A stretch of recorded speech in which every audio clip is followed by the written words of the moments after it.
Bonjour, Vincent Tribou, j'ai 31 ans, j'ai fait l'école d'ingénieur du CNAM, formation IST BTP, donc ingénieur BTP, et je suis sorti en septembre 2017. Actuellement, je suis chargé de projet dans un cabinet d'architecture qui s'appelle le Studio d'architecture Rançon-Bernier. Avant le CNAM, j'étais en licence d'architecture à Villeneuve-d'Ascq, et juste avant cette licence-là, j'ai fait un DUT génie civil à Amiens. En fait, c'est cohérent par rapport à mon parcours professionnel.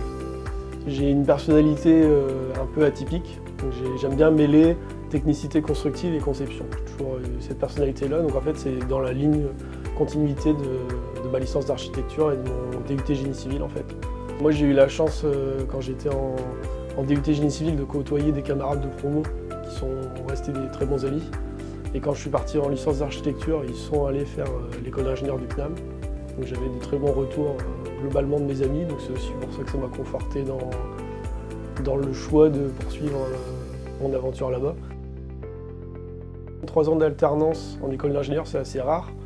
C'est une formation qui est quand même très reconnue, qui a été créée en 1994 et qui a de nombreux anciens qui nous en parlent en bien aussi.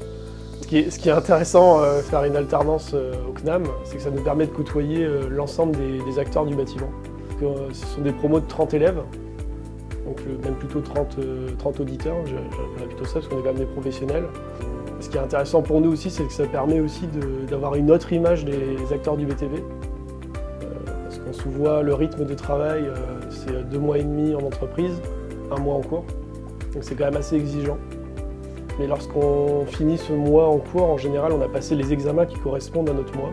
Donc ça nous permet de nous replonger dans l'entreprise et 2 mois et demi c'est suffisant pour vraiment exercer avoir un rôle dans l'entreprise. Travailler sur des dossiers intéressants et vraiment être valorisé au sein de l'entreprise.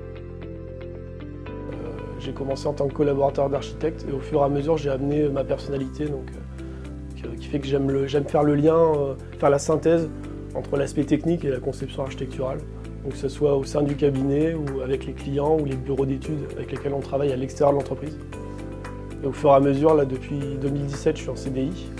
Donc j'ai eu la chance de pouvoir travailler sur des projets en marché public, sur des nouveaux types de projets qu'on appelle en conception-réalisation. Des nouveaux types de projets qui arrivent depuis à peu près 5 ans. Donc je travaille régulièrement avec les entreprises générales qui sont assez connues en France, donc Bouygues, Vinci, Eiffage. Si je devais définir le profil en fait, des ingénieurs BTP, je pense que c'est des personnes de terrain, des personnes qui aiment le contact du terrain mais qui n'ont pas peur d'évoluer. Donc il y a quand même pas mal d'anciens qui aujourd'hui occupent des postes de direction technique après 5 à 10 ans après leur diplôme. Donc ça nous forme très bien au terrain et après on est capable, on est à même de continuer à se former par la suite, au CNAM ou ailleurs, et d'évoluer professionnellement.